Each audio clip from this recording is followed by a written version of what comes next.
stamping passport and to check a yellow fever certificate. So it was also important, Commissioner, to reflect on those operational successes so that we are able to build into the conundrum that we are talking about. How do we then implement those migration and border security laws while we are also taking care of those humanitarian issues? So it is something that I believe people that the Commissioner referred to as the educated will then assist us to address. And it doesn't necessarily mean that those kind of solutions will come from the people that the Commission has referred to. Even from the floor, you are able then to assist us. So we will also be going to the next session, which will be facilitated by Mr. Kaya Kumalo from SABC. We unfortunately won't have tea break because I think we have tea break before you could start with the program. And there are those that we have mentioned that they will be participating in the discussion online or virtually. That is Professor Alad Hish, as well as Mr. Marcelino Rakimshan. They will be participating online. We have also decided to include, fortunately or unfortunately, Commissioner, yourself to be part of that panel discussion. There could be certain issues that you have talked about in your keynote address that we will be interested maybe to reflect on as well. Hence, that decision for you to be part of the panel. On that note, I will request Mr. Kaya Kumalo to come and take this section or this item going forward. But I'll also be requesting colleagues who will be part of the panel so that they can come and take this seat in front of us. Mr. Kumalo? Maybe we should clap your hands. Thank you. Much appreciated.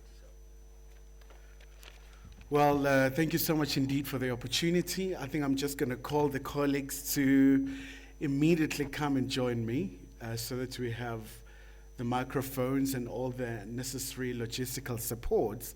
But by all means, quite a very invigorating session, a very comprehensive address by Dr. Masiapato, just to give us a snapshot about what happens at the border as opposed to stamping the passport. So quite a very, very diverse activities there. But I'm just going to call the colleagues. All right. Or are we going to have the microphones allocated? Or maybe let me just call the colleagues and then we're going to have the microphones. So from the Institute for Global Dialogue, we're going to have Miss Arina Morasan, if she may kindly join us. There you go, fantastic. And also virtually we're going to be joined by Professor Alan Hash. Prof, you're still there. He's a lead of the Migration Governance Reform in Africa program at the New South Institute. So, Prof, are you still there with us? Hopefully, the Prof is not load-shedded, but I guess that's been suspended. You're still there with us, Prof. All right, and just moving. I'm here. Oh, fantastic. I don't know why you can't hear me. We can hear you loud and clear from this side here in Pretoria. But also we do have Mr. Marcelino Ramkishun, Senior Regional Immigration and Border Governance Specialist with the International Organization for Migration, joining us from Nairobi in Kenya. Are you with us, sir? And, all right, I think he's right here with us. Okay, then we do have Professor Shirley Hendricks, Executive Director at the Institute for Justice and Reconciliation. So, Prof, are you here with us? Oh, she's online. Prof is not here, but I think we're just going to continue, and I'm going to start with you, Arina. I mean, obviously, it's been such a very interesting religious discussion in terms of what BMA is doing, in terms of their core mandate in South Africa. But I think what has always been a very enormous challenge is the issue of the porosity of the borders, and really how do they address that, especially in the context of really just dealing with all the socioeconomic challenges that you face. Maybe just to kick off the discussion, how do we navigate that very complex area?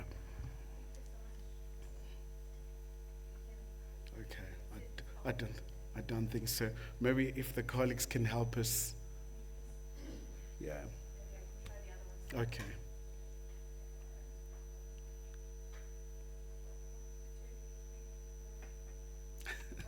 I wish I could say, come and join me here. Maybe, okay. Or should we wait?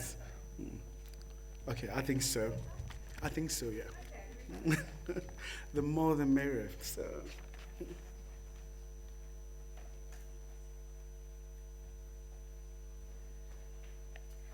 Right.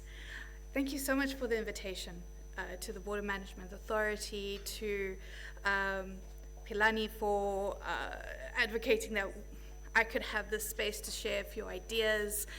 Also to Brand SA, which is an integral part of how, we engage as South Africans. I think a lot of people kind of take for granted how much of a role perception around what South Africa has to say. And I'm sorry to disappoint you. I am not a migration expert. I'm not going to be able to solve those kinds of issues, and I'm also sorry that I'm essentially here to justify for the BMA to expand on their work and do more work.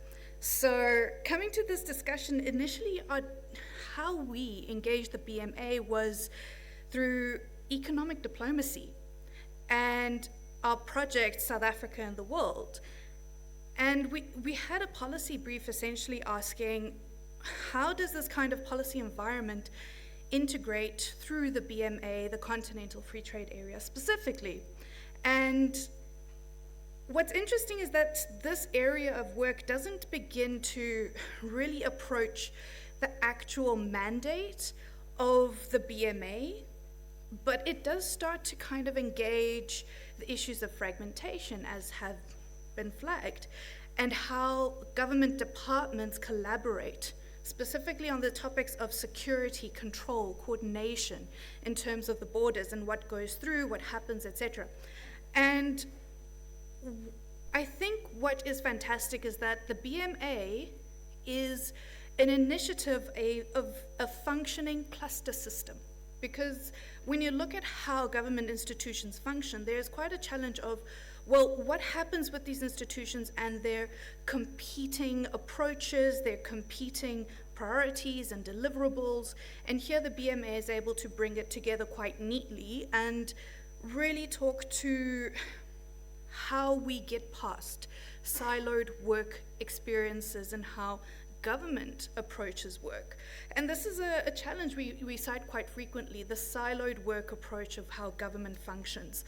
And we are able to see how policy, agendas, they're very easily integrated on paper, and we're very, quite clearly and quite elegantly able to see this beautiful vision, but how do we implement it essentially? And what is then also interesting is the integration of work across departments. So instead of having this tunnel vision, you're able to broaden the area of engagement essentially, and working together.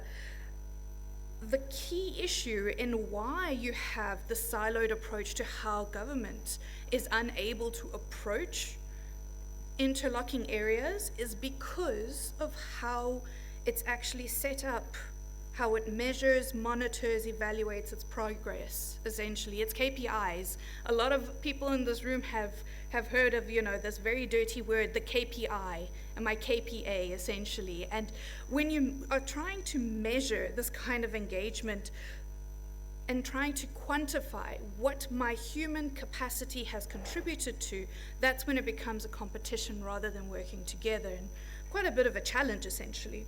So what I really want to draw to is what is the future and the potential in terms of what you can expect from the growth of a BMA, for example. And how we view the BMA is that the BMA is a tool of diplomacy, a tool of foreign policy, essentially, and a tool of actually advocating and pursuing national interests.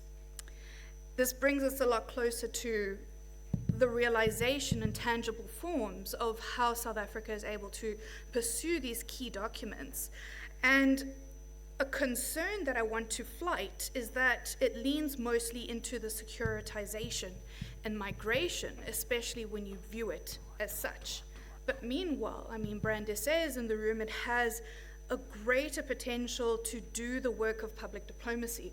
Because when you have a strong institution as such, what's interesting is that it sends a particular message or what is being communicated about South African values, and that is that South Africa is intolerant of illicit financial flows and illicit activities, or that there is a strong legal presence that appreciates the legality, the rationality behind what and how South Africa engages. And what's interesting is the next steps, the expectations and the misunderstandings around the BMA. And so if you can please bring up the slide, and this kind of brings me to the justification of expansion. So more recently last year, the Parliament actually weighed in on what is the BMA doing. And what was interesting to see was the common misunderstanding that, well, how does the BMA monitor migration? That was the key issue, and that was the key concern in this sense. The other key concern was, okay, how is your budget able to support activities other than financing, your core competent of your human resources? And these are very technical discussions in which the BMA really has to engage. I don't know if the slide is available. There we go. Thank you for sharing that. And so what I want to really draw to is how the BMA has the capacity and the potential to liaise with so much more than just a security focus. And this is what we've been hearing as well. What is the potential to engage?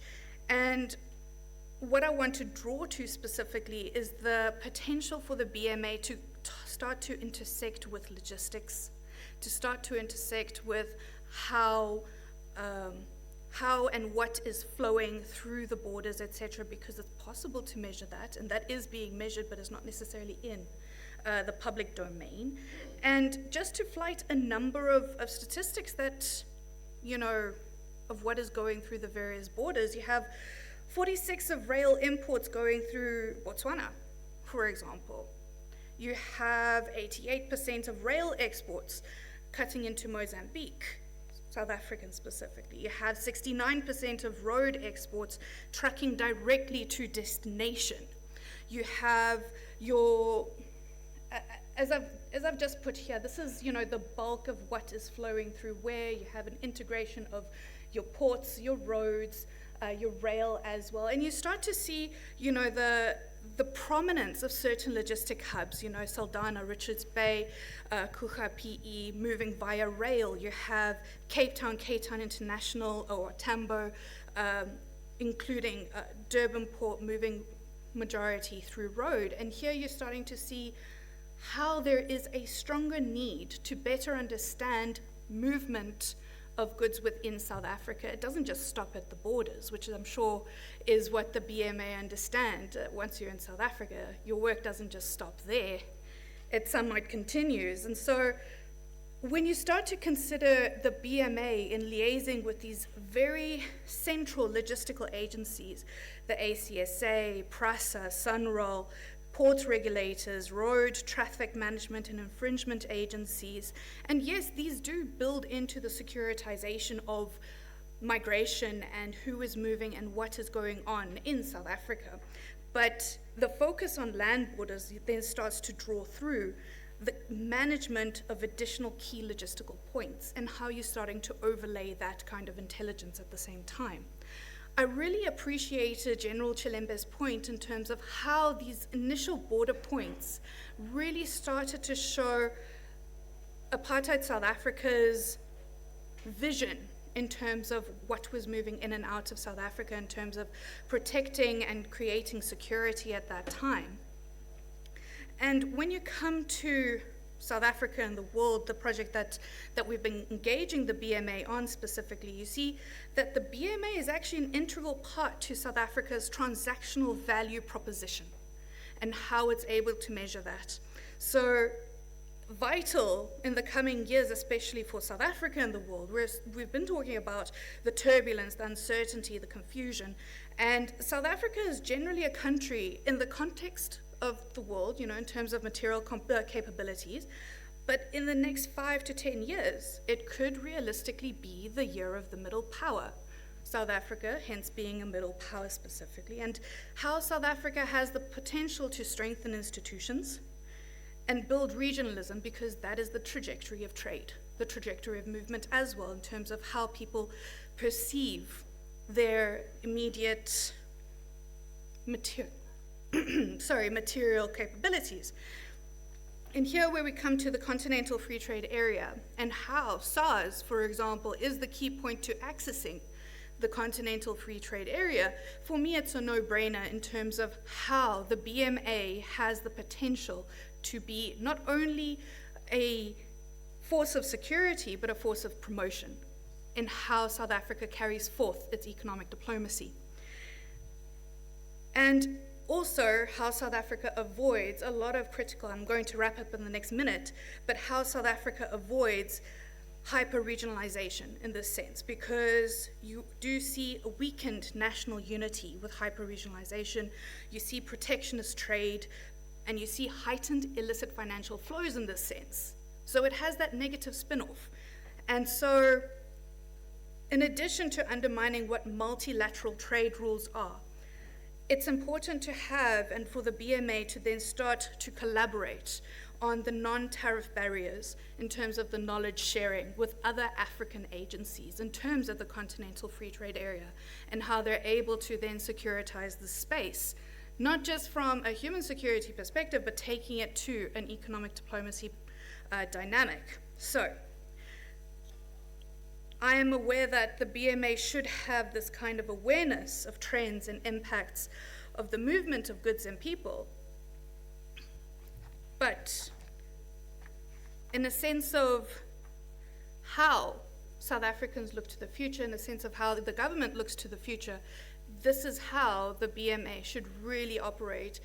Yes, it draws from the policy mandates of others, but it should really think to the future of what migration and how the goods and movement of finance also flows in this sense. Thanks.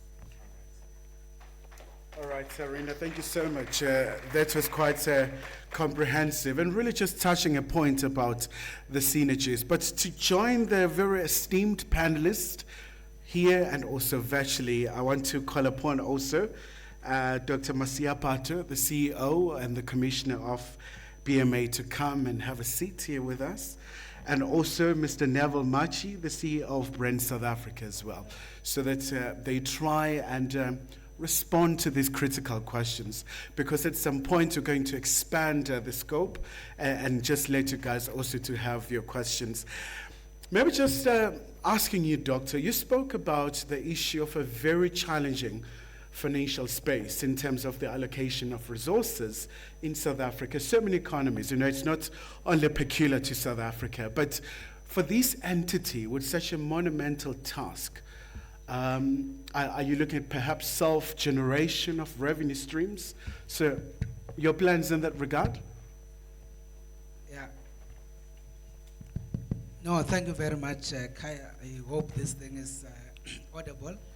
Yeah, so I think one thing that we can agree on is that the Border Management Authority Act, in as much as it does provide that the financing of the BMA is more coming out of the fiscus, there is also a provision in the act that we should be able to generate some bit of finances out of the provision by the fiscus. And we have actually started in as far as that part is concerned. For instance, all the agricultural consignments that we do inspection on when they arrive at the port, there is a tariff for all of the work that our agricultural biosecurity experts actually do on the consignments, and on that basis we fairly charge. Up to this point, we kind of generate over 50 million in an annual basis, and that is basically where we are now. So we are to look at other areas that we should be able to explore on the basis of generating some bit of revenue. But the other one is obviously the provisions of Section 50, subsection 3 of the Immigration Act. When a conveyancer brings somebody into a port illegally, we do impose on them what we call administrative fines for them to have brought a person in the port illegally. And on that basis, we charge 15,000 rands per person.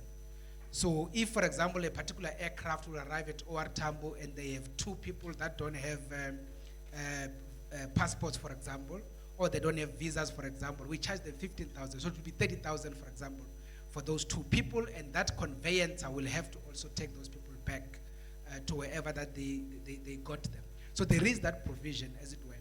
Now, there are other areas where, for example, people are saying, but even for the movement of cargo across the land ports in particular, if we can look at the charging of that, the difficulty around those kind of issues is the fact that the World Customs Organization actually talks about the discouraging of the introduction of non-tariff barriers, wherein you start introducing some lot of charges around the movement of cargo, for instance, because once you do a lot of charging for those things, obviously the business people will push that over to the consumers, and that becomes a bit problematic. So that is why we are very much careful in as far as that part is concerned. But the law does provide that we have to get something outside the fiscus. Thanks. Okay, thank you so much.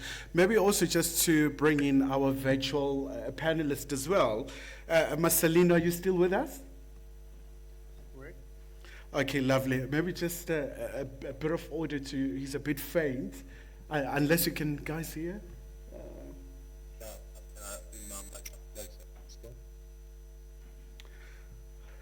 Okay, so Marcelino, I mean, I think another very dominant issue is around the whole issue around human rights and security.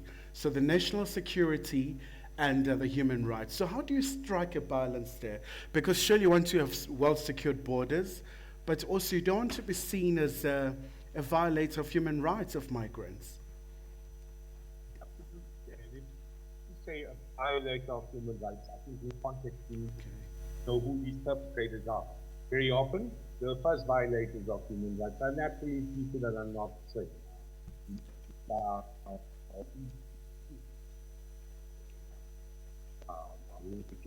So the balance has to be struck in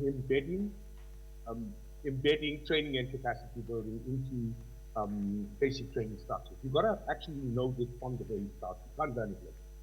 That's the first part.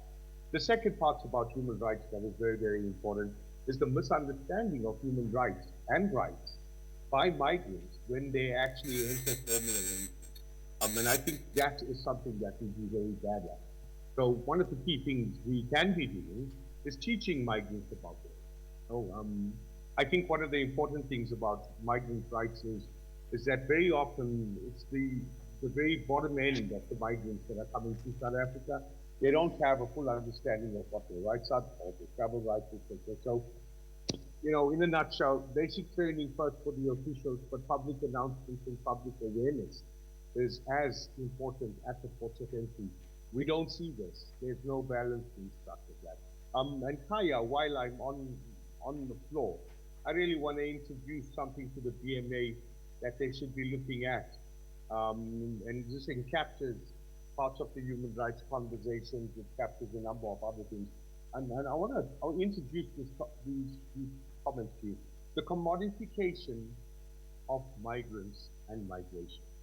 This is the key problem facing the BMA right now and other authorities in South Africa, is that migration is leading to bad security challenges, but migration has become the most lucrative paying system in our country, not to foreigners, to locals. And we must understand that migration trends to South Africa, they're never going to go away. We are the Hollywood of Africa, and we need to accept that. But inside there is exploitation. everyone in our country, everyone in and around, people in the neighboring countries, all of the people involved in migration issues, irregular migration, I think they're well aware of things like human rights and etc. However, one of the key things we need to understand is that our economic situation in South Africa also makes South Africans tend to lean towards a little bit more, I would say, abuse of foreigners in terms of domestic work. They know there's no recourse for domestic work. They also know that most of the refugees, asylum seekers, illicit and irregular migration to South Africa, the exploitation on these people is very simple. It's easy. They're not going to go to the police.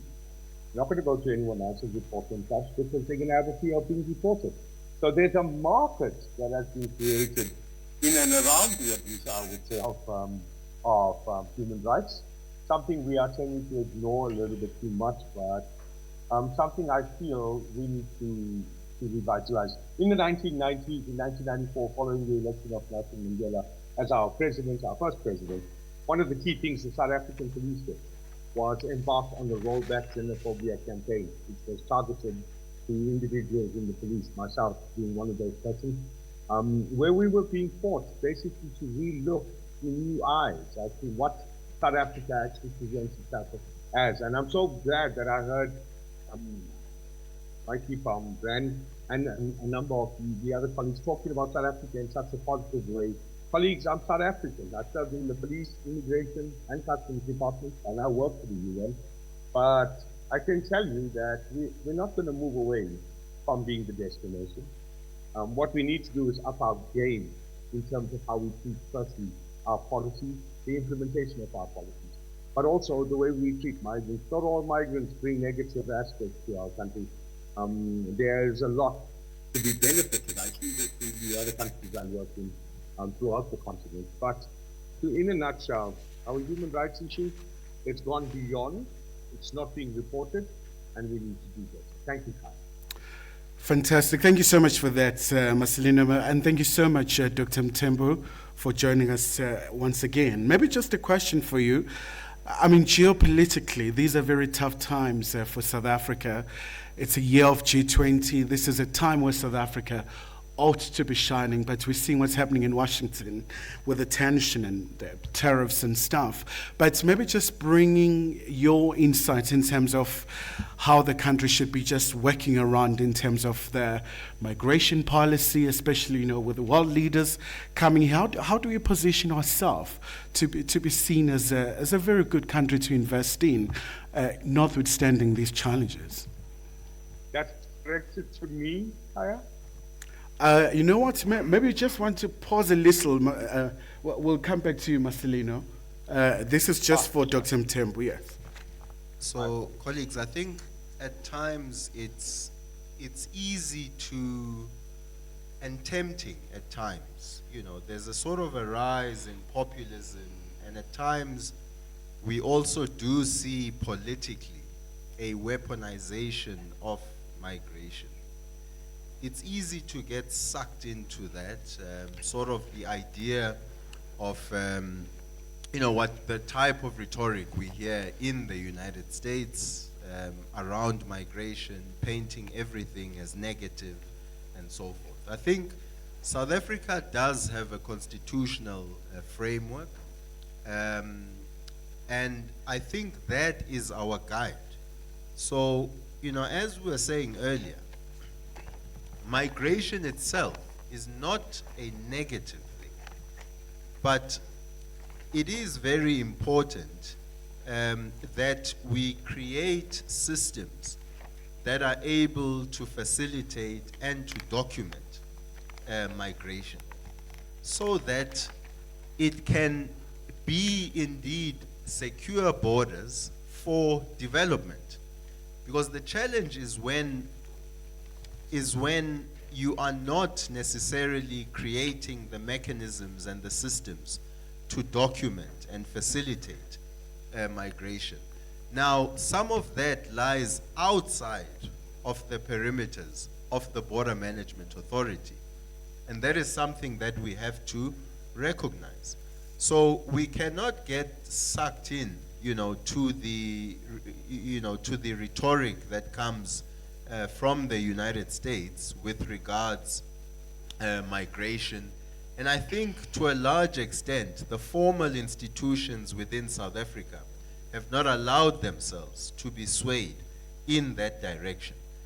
They want to implement to secure borders, but to do it in a humane manner. And I think this is quite important. But at the same time, I think it is also important, and this is something that may lie outside of the BMA, that the legislative branch of government does a proper assessment of all of these legislations that impact the work of the Border Management Authority, and understands where is it that there is correlation and where is it that in fact there is contradiction. Because, as the previous speaker said, at times it's easy to be sucked into the narrative that all forms of migration are bad. And this is not the case. At times, even illegal migrants, let's say those who are not into criminal activities and so forth, they are in the informal economy, they are buying goods in South Africa, they're going back into their countries, reselling them. So they also have an economic footprint. But I can tell you, majority of migrants, it is a source of, they don't want to necessarily be undocumented. So at times it's also about South Africa creating the infrastructure that allows us to actually document those migrants. Of course, you will have those who are here for criminal activity and so forth, and they may thrive by not having systems that document them. But it is in our interest that we create those systems to document the movement of people.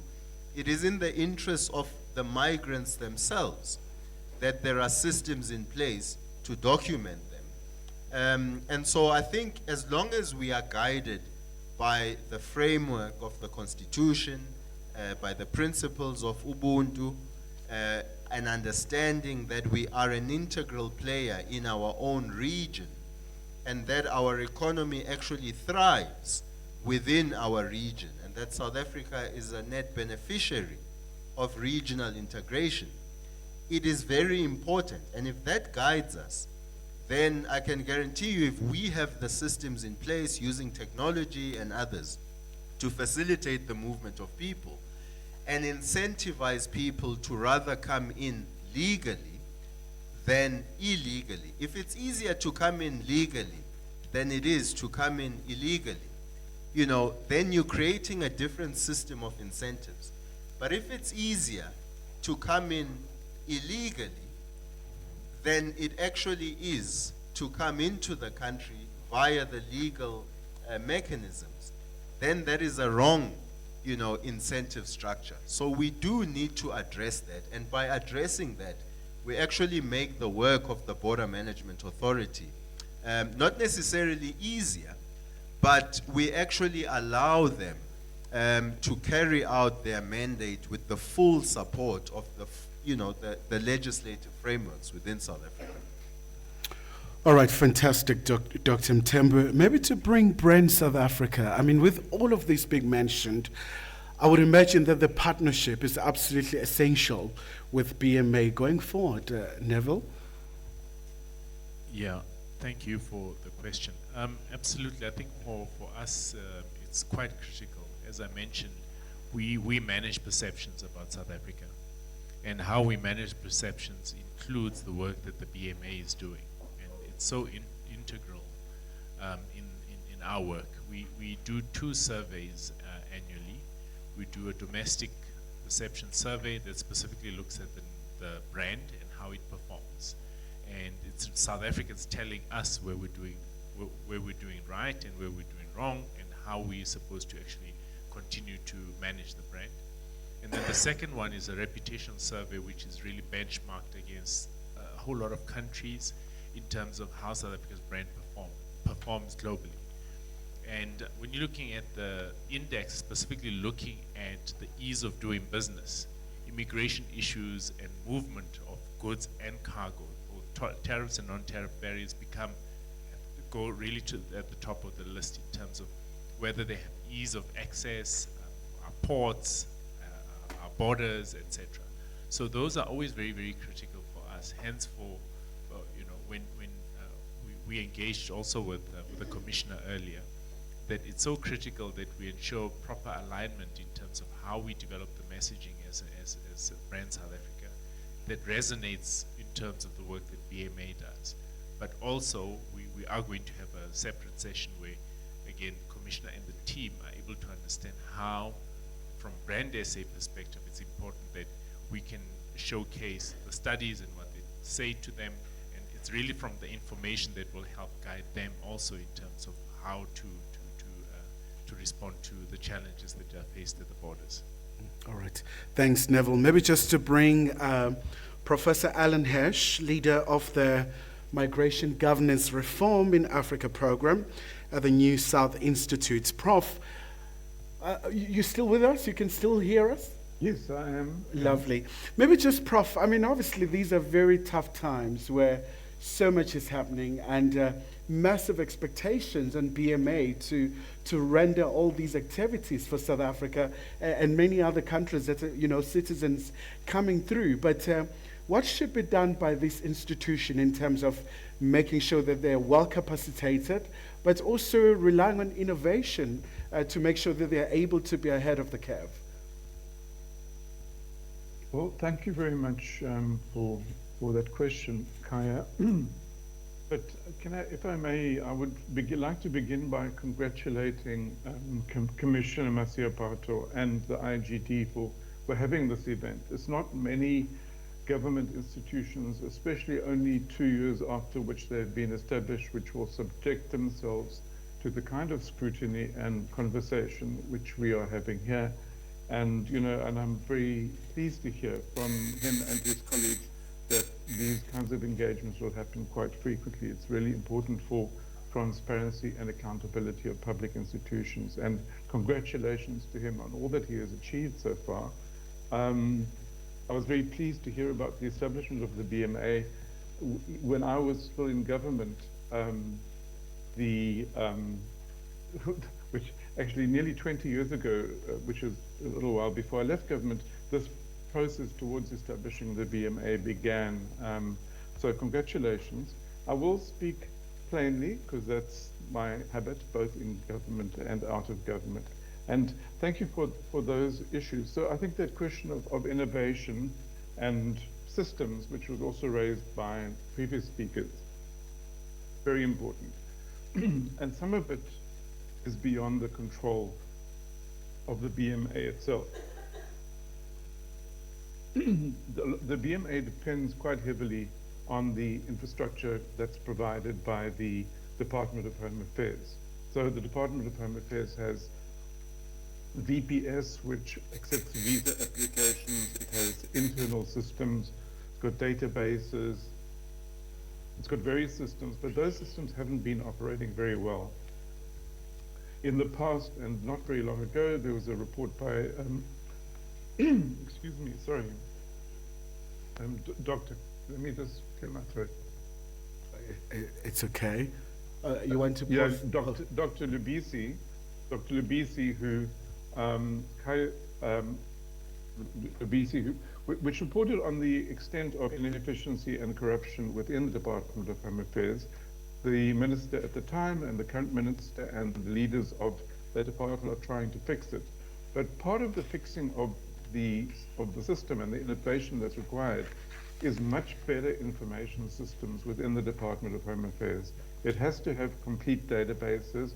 It has to have databases of population registration, permits, visas that speak to each other so that people can't play the system.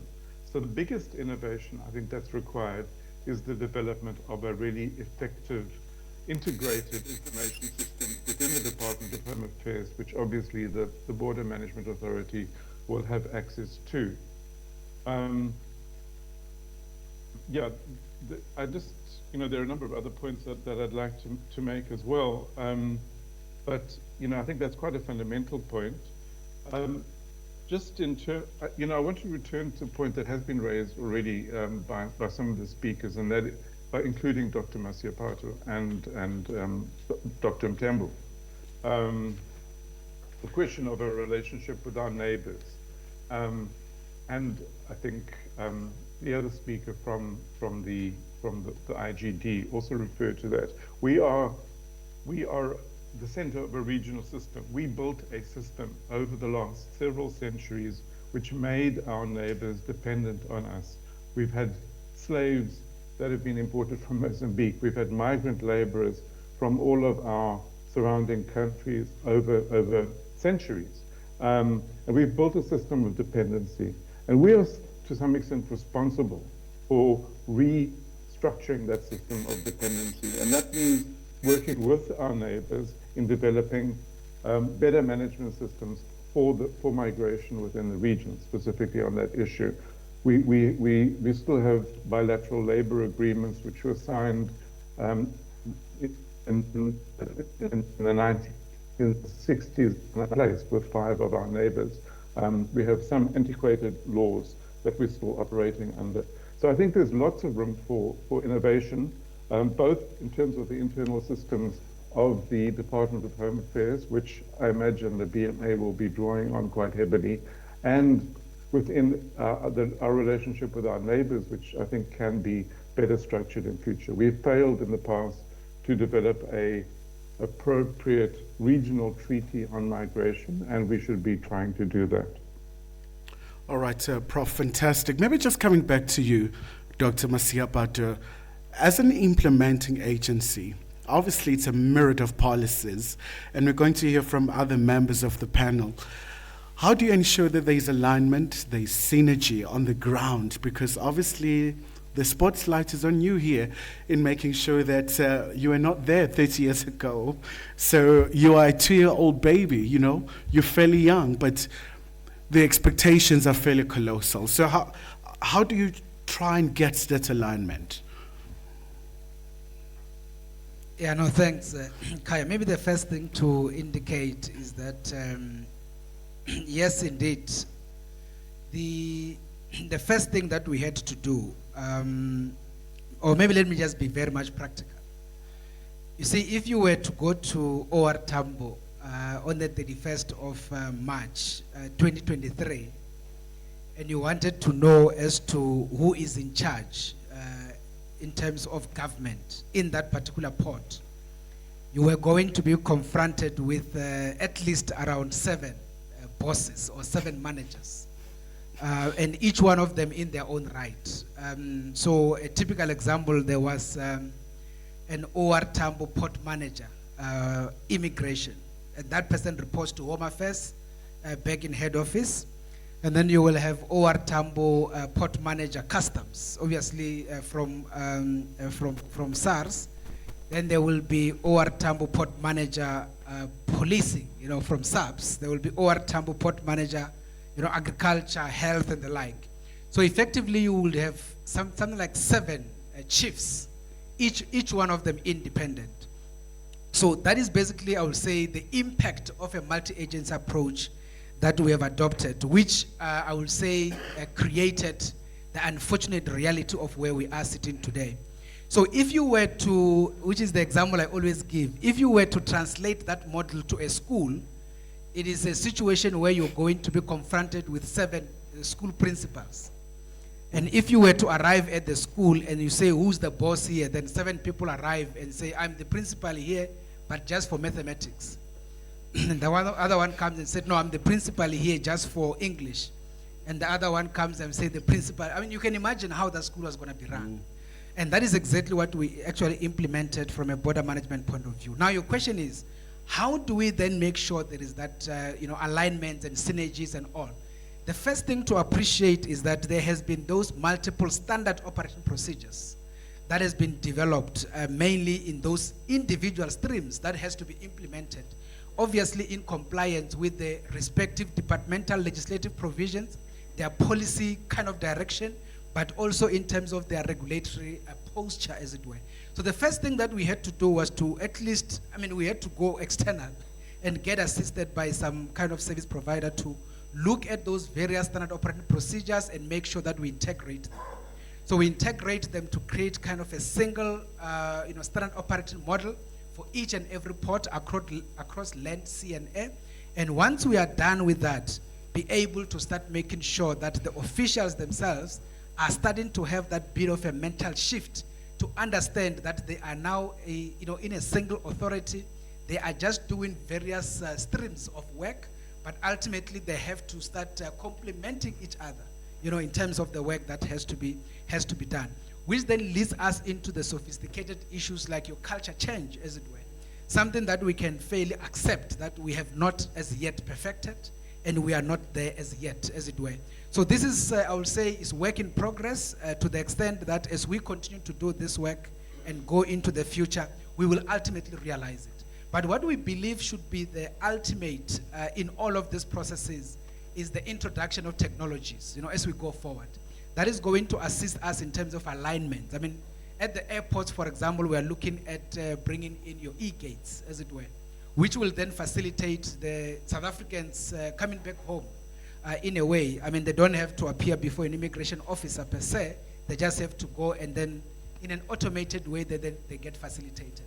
But of course, they have to then interact with the machinery in terms of scanning, in terms of their health protocols. So currently, as we speak, and I think you will fairly be aware, we are still a bit using some bit of old technology, even in terms of the screening of people. I was in Bedbridge the other day. It was almost 40 degrees, and our port health colleagues were busy scanning people for temperature, either to pick up, malarias and all of those. And then they said, we are just screening them, but actually the readings are already in trouble because the atmosphere is at 40 degrees already.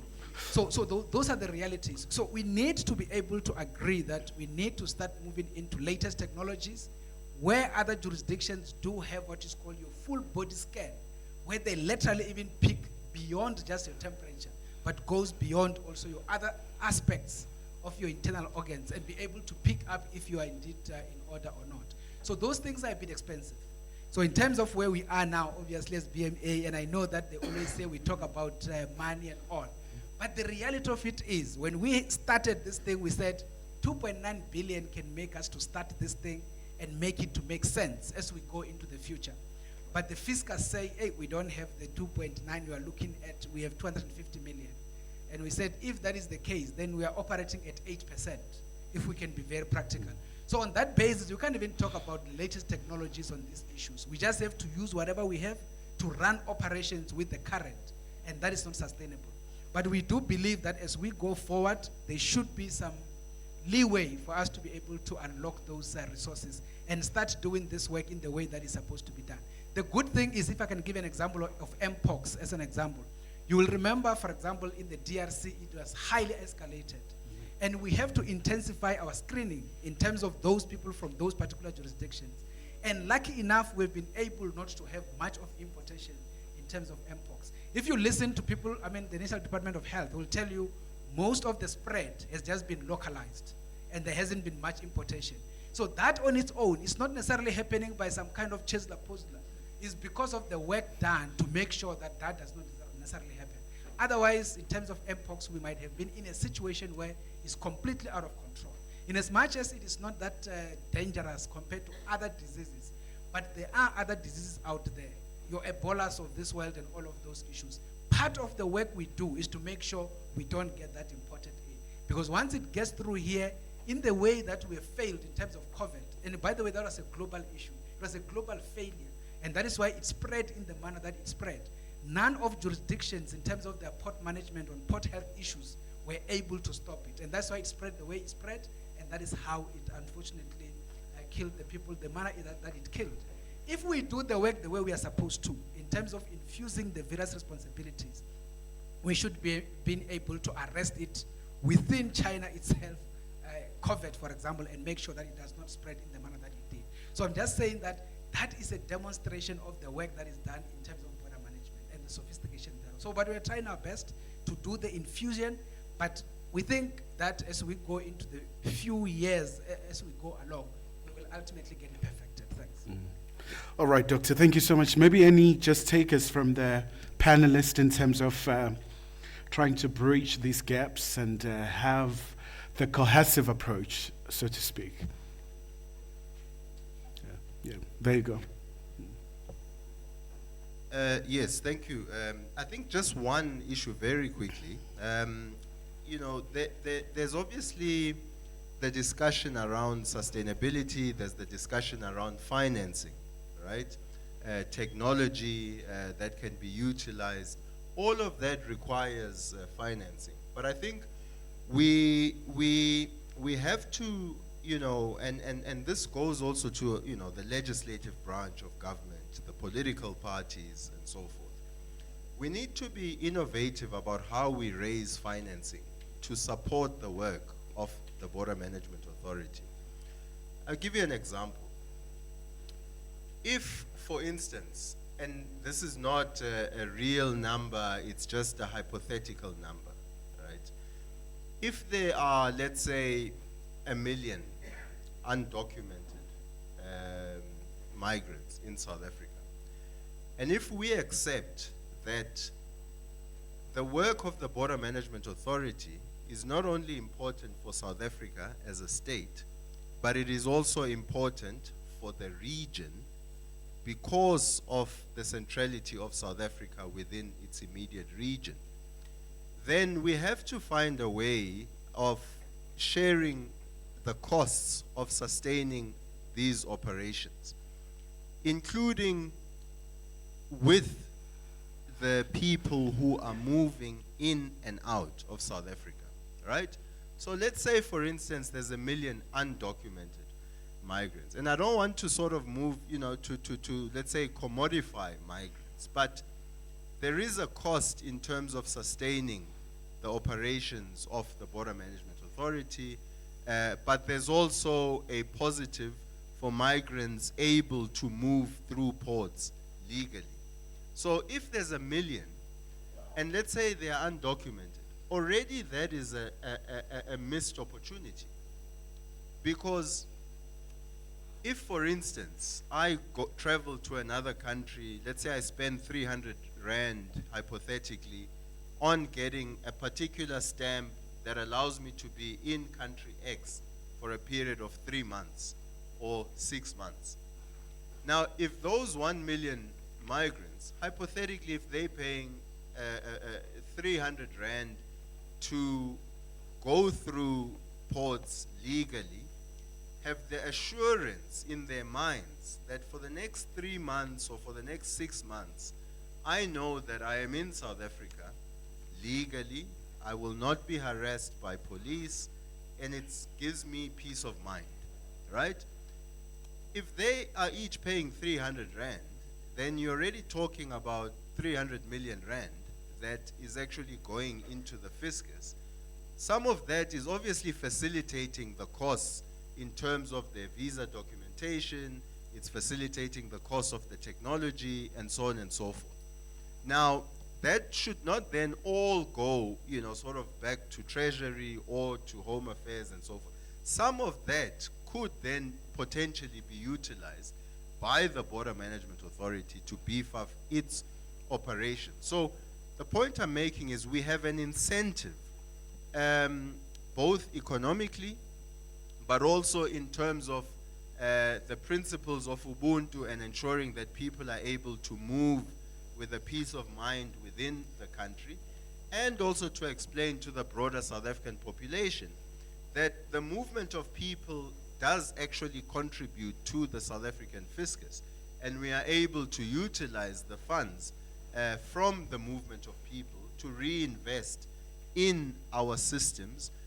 So I think that there definitely needs to be a discussion, you know, about alternative ways of ensuring that the work of the Border Management Authority and the financing is not operating at 10%, but it moves to 20%, 30%, 50%, and that it has the requisite financing.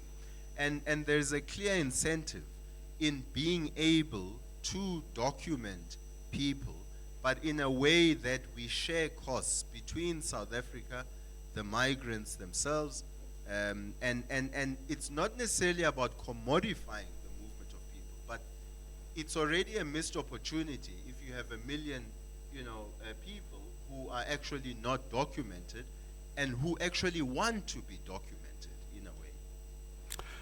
All right, so thank you so much, Doctor. And I think that has been the mantra to make sure that this engagement is quite solution driven. But I think it's time to hear from you guys, the audience, in terms of your questions, in terms of your interactions, your input at this point. And the rules of engagement, you can always just state your name and your organization so that we really get really acquainted with who you are really. But I think I'm going to ask the colleagues to help us because we have a roving mic. Yeah, all right. I think we can start with you, ma'am. I think if you may just kindly stand up, yeah.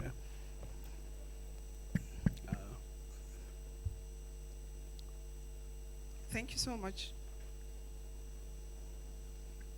Thank you so much.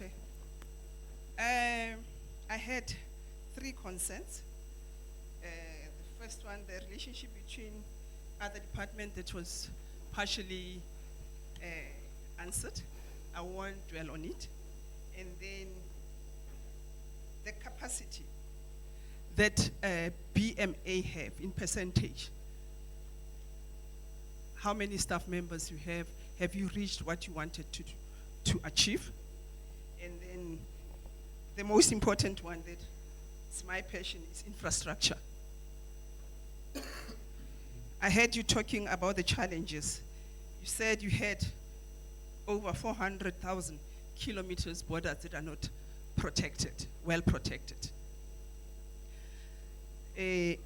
I'll just give a solution, maybe, to this, saying that I just want to find out, are you doing, when you procure your infrastructure, are you doing it through the government process, or are you allowed to do it within your perimeters? The reason why I'm asking that is that some departments do procure their own infrastructure without utilizing public works. We know, it's a public knowledge, that there was a fencing somewhere that was erected, and that type of a fencing was not I think it was not a good facility for the border protection. So I would advise that maybe you look into that, you do your own research, get the infrastructure that is suitable for the department. Thank you.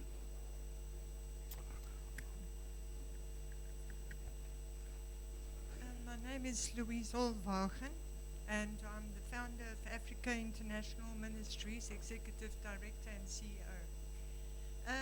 I would like to comment and bring a solution that Dr. Pulani Matembu might be able to either research or for further research, or maybe has the answer already.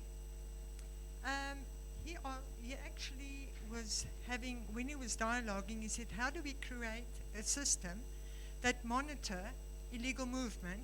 We need an incentive structure marginalized with legislator. Can you remember? Then I marked down domestic, repetition, and global index human and goods, because that's what I could hear. Now I have a theoretical solution in research, Dr. Pulani and everybody here.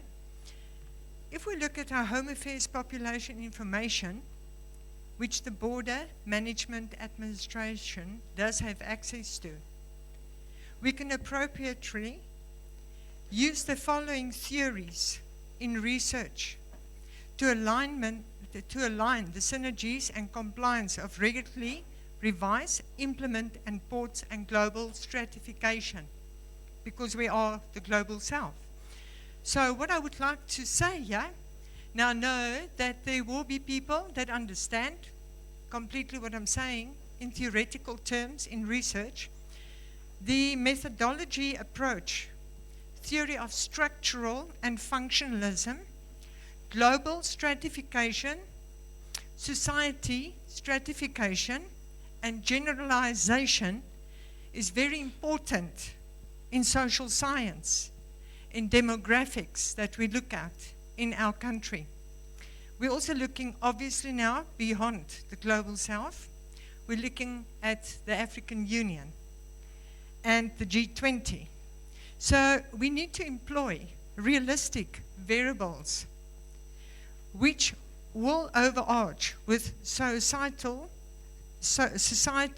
stratification, whereafter to evaluate limitations with a critique of the limitations by implicating and applying these theory frameworks could help us more. One thing that we really do need to look at domestically as well, and also on a global scale, but more South Africa, is our socio-economic development sector that has been neglected.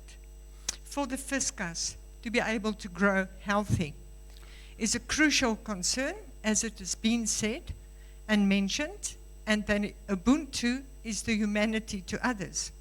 So in social sciences, this is very important for these theories to stretch and actually be employed and then measured afterwards with critical problem and statement as well as critical review. Thank you. All right, and just let's try and keep it punchy and short so that we all just get as many questions or input as possible. Thank you. Good afternoon, everybody. My name is Diego Eteraldi. I'm Chief Director for Demography at Statistics South Africa, and also co-chair of the Migration and Urbanization Forum that StatsSA with the Department of Social Development coordinates. First of all, I just want to thank everyone who has been part of this session.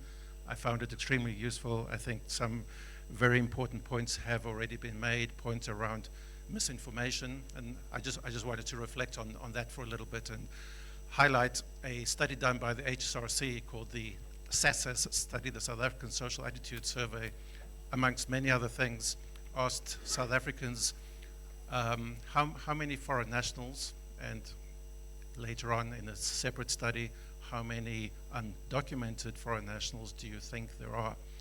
And the perception of people on the ground as to the size and magnitude of these two particular groups is completely inflated and exaggerated when we compare it to reality. Just take this off.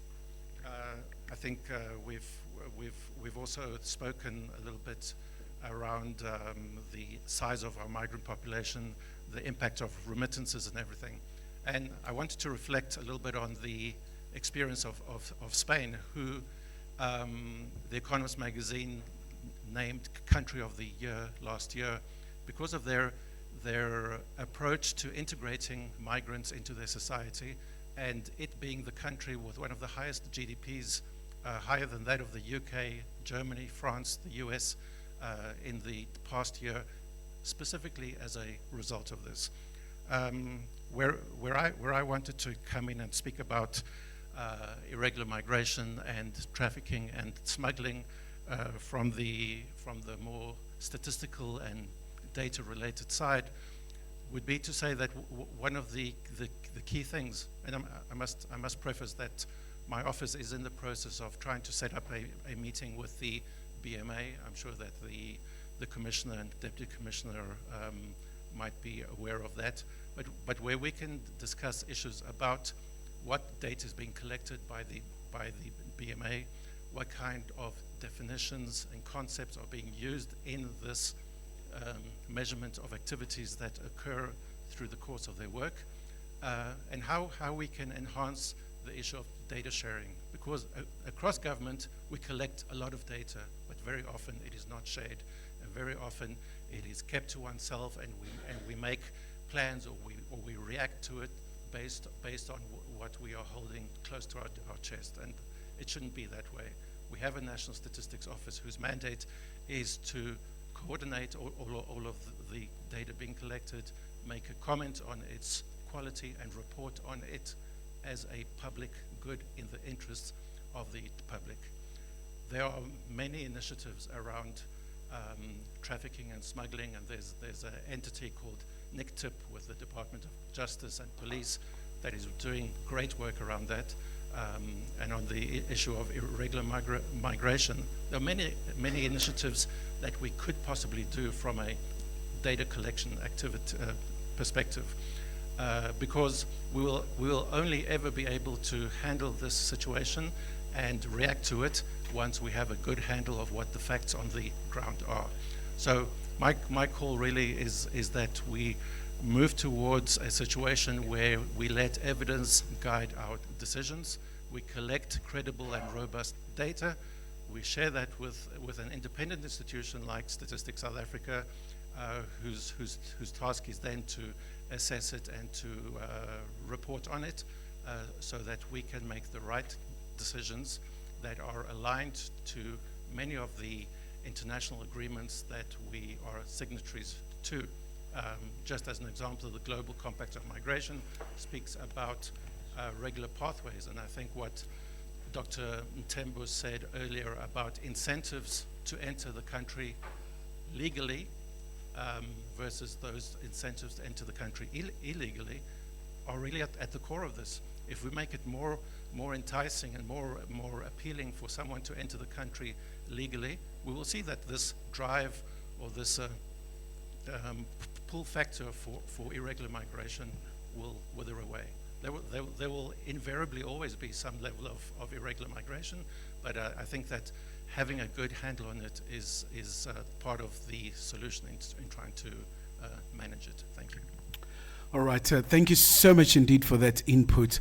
I'm afraid time-wise we're not doing so well. I would imagine after the session you can always approach some of the panelists and have a word or two with them.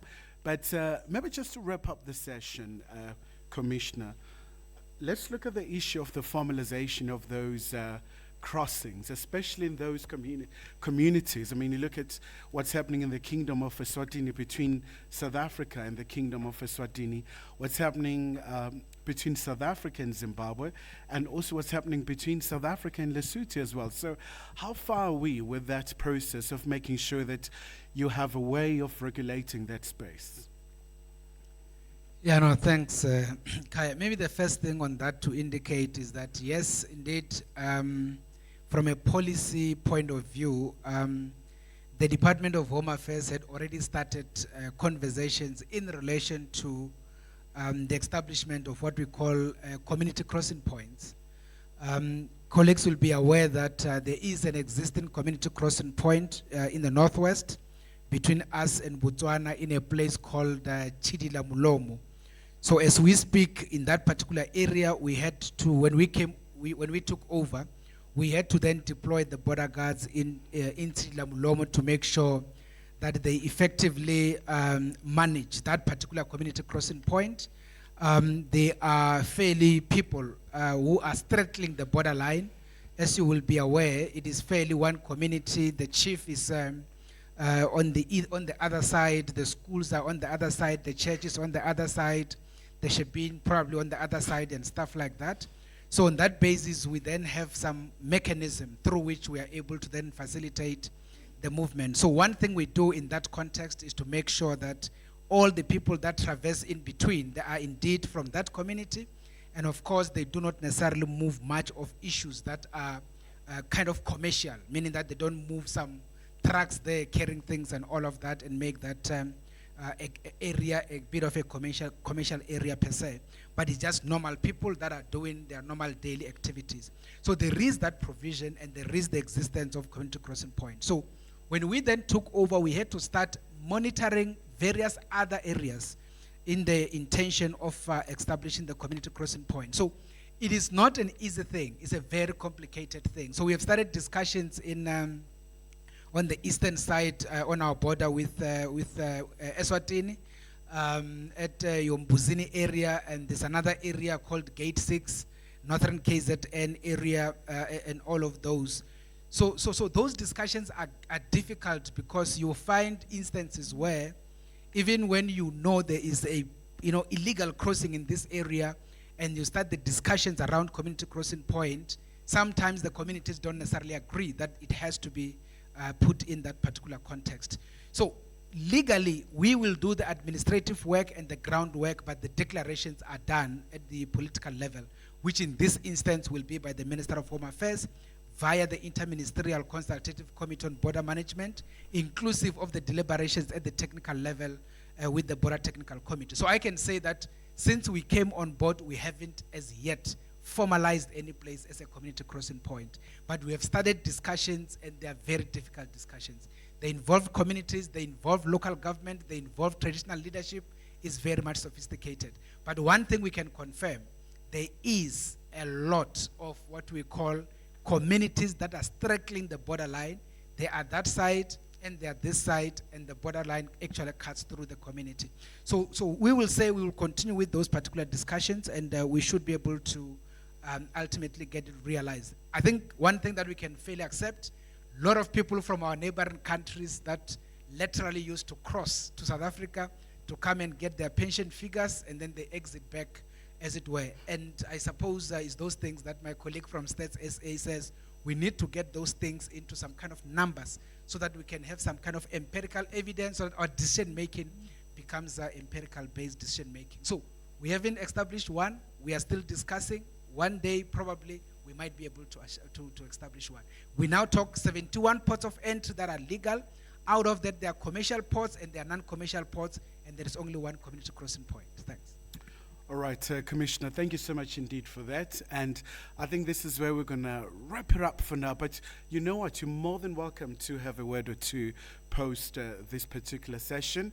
But I think for all of us, it's been extremely insightful. It's been exceptionally enlightening for all of us in terms of the work of the BMA, and just in terms of the role that they play in South Africa, within the region, especially given the fact that if you talk about economic integration, these are very key institutions to facilitate this process for intra-Africa trade to grow exponentially. So once again, thank you so much to our panelist, Arena Murasan, Senior Researcher at the Institute for Global Dialogue, Professor Alan Hirsch from the, of course, the leader of the Migration Governance Reform in Africa program at the New South Institute, Mr. Marcelino Ramkishun, Senior Regional Immigration and Border Governance Specialist for the International Organization for Migration, based in Nairobi, Kenya. But also thank you so much to Dr. Planem Tembu, the Executive Director at, of course, the Institute for Global Dialogue, and of course, Mr. Neville Machi, CEO of Brand South Africa, and most importantly for you, Commissioner, as well, Dr. Masiapato, for really just giving us a comprehensive picture about what you do, the complexities, but also some of the positive things that have been achieved, albeit with very limited resources. So I think at this point in time, I think my role is done. I'm going to call now Ms. MJJ Tubana, the Deputy Commissioner for Corporate Services, just to give us a guidance in terms of the way forward.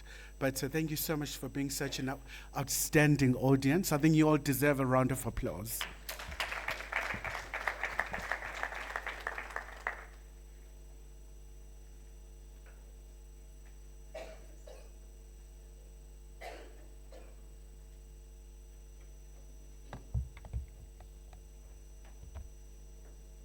I've learned from the academics that you can make your speech short by standing on the protocols of those that stood before you.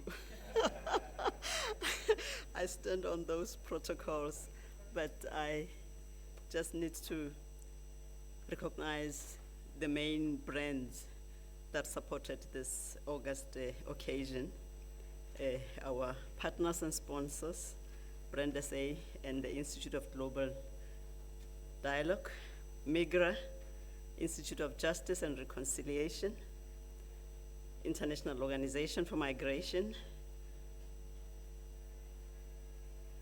and the lineup tells that we are a 2-year-old organization that partners with reputable brands locally, in the region, and internationally. I also need to recognize members of the media, with Kaya leading here, as a facilitator. Statistics SA, I didn't realize you were around. Organized labor. Most importantly, my bosses, the governance committee members of the BMA, our audit and risk committee led by Mr. Manguku, and our human capital and remuneration committee led by Maharaj Nalin, and the members of those committees. Good afternoon, everyone. It is both a privilege and an honor for me to extend a heartfelt vote of thanks on behalf of the BMA at the conclusion of this insightful and impactful colloquium on migration.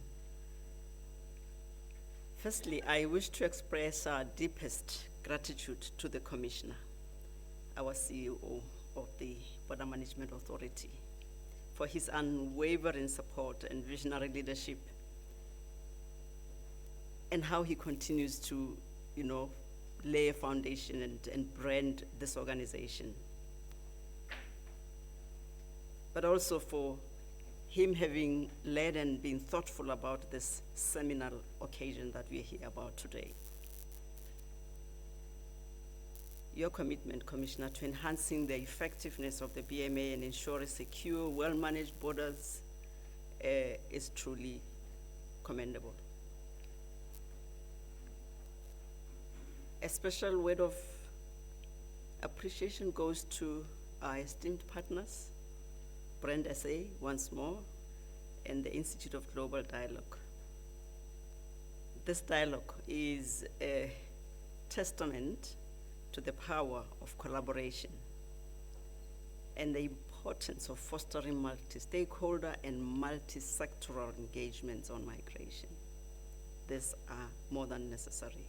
Your dedication to shaping this discourse around migration, social cohesion, and economic development is invaluable. To our distinguished panelists, experts, speakers, thank you for your insightful contributions and for sharing your knowledge and perspectives on this subject. Your deliberation have enriched our understanding on migration trends, challenges, and misconceptions you mentioned, enabling us to reflect on how we can collectively leverage on the opportunities, including the legislative reforms, to implement pragmatic solutions to enable migration governance. Dr. Mtembu, you reminded me of a situation, or what you will experience in our borders during the festive seasons, particularly our land borders, Beitbridge, Lebombo, Maseru, you can name them.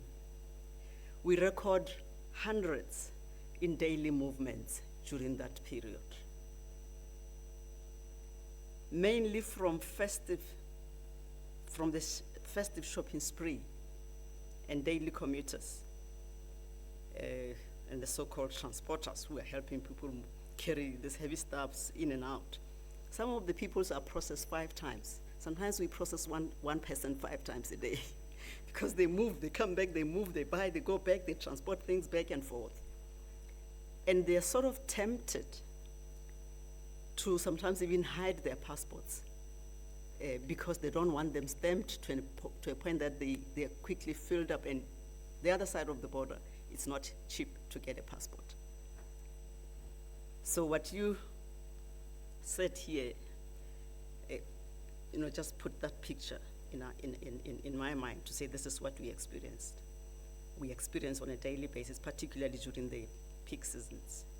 Now, how do we have reforms that regulate and facilitate their ease of movement, thereby isolating the real smugglers and traffickers, those that are bent on undermining migration laws? So if we don't have any mechanism, they hide within this crowd of people moving in and out, and our energies are not focused on the targets that we really want to focus on. A heartfelt thank you to the active participants from the floor. Your contributions have underscored the significance of a holistic, inclusive approach in addressing migration-related issues and we are truly grateful for your engagement. To the hardworking organizing team from the BMA, Brand SA, and the Institute for Global Dialogue, GCIS, and NEMISA, thank you very much for your tireless efforts in ensuring the seamless execution of this event. Your dedication behind the scenes has made this colloquium a resounding success. Lastly, or towards, but not least, to all our attendees, thank you for your time and thoughtful and provoking questions and engagements, the discussions we had, and defining the path. This was really seminal. This was inaugural in a way that we have to bring this kind of engagement, thereby beginning to define the BMA as this learning organization that is bent on professionalizing and making sure that whatever we do is resource-based and we are able to direct our limited resources appropriately. As I conclude, allow me to take this moment and reflect on this day, the 1st of April 2025, and I'll take us 2 years back, 1st of April 2023. This is the occasion of the Border Management Authority's 2nd anniversary. And it is befitting that we reflect and celebrate the remarkable strides we have made since our inception. An empirical study concluded in the US that 1/3 of the companies, startup companies that are established, never make it to the 2nd anniversary. Meaning that companies that survive the first 2 years are not just doing something right, but they are probably doing a number of things right. We, of course, are justified to celebrate this day and this milestone without downplaying the challenges that we still have to navigate. I have the honor, ladies and gentlemen, to invite you and join us as we celebrate this day. And where I grew up, I know I never had a birthday party myself. We couldn't afford the cakes and all those things were not there in my time. But now I know that kids know there's no birthday without a cake. And I believe there must be a cake somewhere. Whoever has a cake or whoever brought one, can you please bring it to the fore?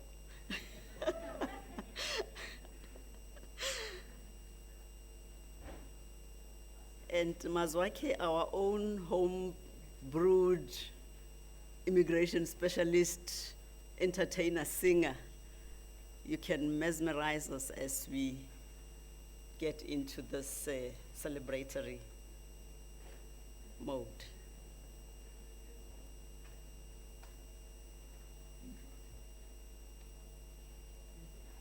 Are you coming, Mazwake?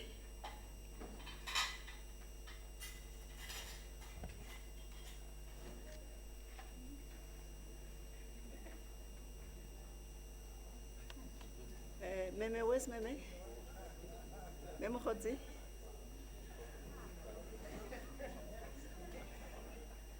Commissioner?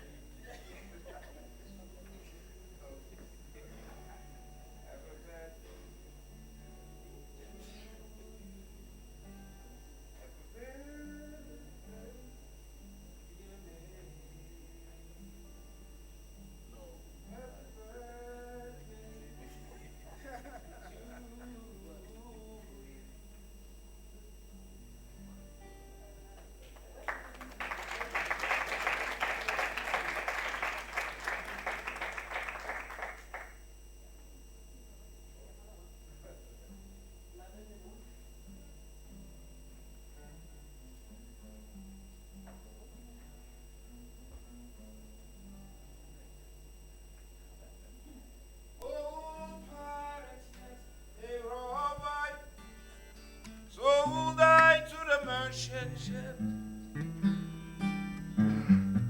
the time that they took I from the bottomless pit, but my hand remains strong by the hands of the Almighty. We fought in this generation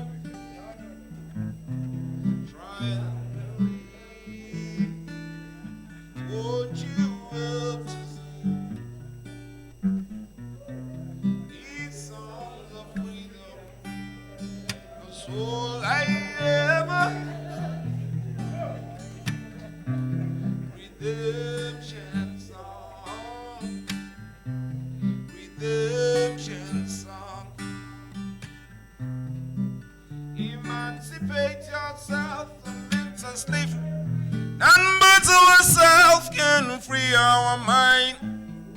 Have no fear for atomic energy, 'cause none of them can stop the time. How long shall they kill our prophet while we stand aside and look? Some say it's just a part of it. We've got to fulfill the book. Won't you help to sing another song of freedom? 'Cause all I ever have, redemption songs, redemption songs. These songs of freedom, 'cause all I ever have, redemption songs.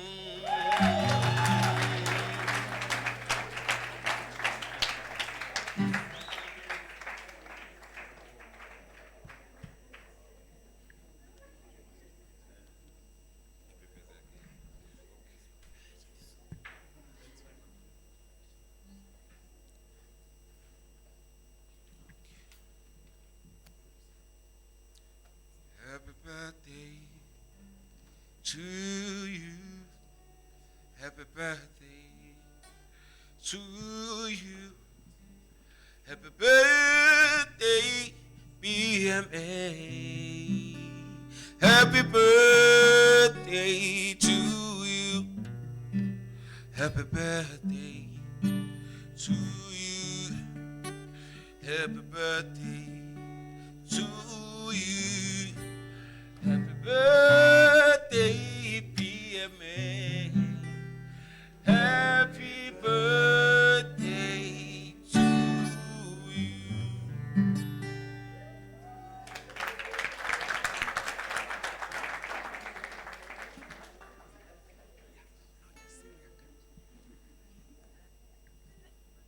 Ladies and gentlemen, we will be witnessing the cutting of the cake of the BMA second anniversary by the CEO and Commissioner of the BMA, Dr. Michael Masiapato.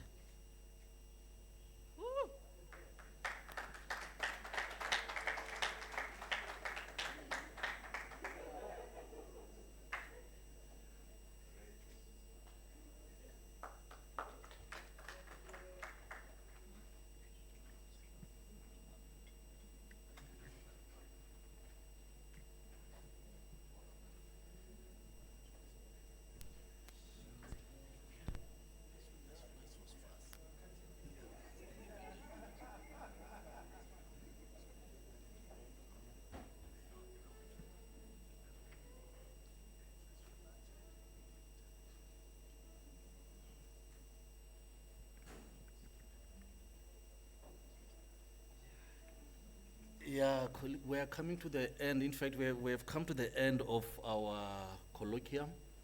We are going to have our lunch on the first floor, but in terms of the media interaction, we will then have it here.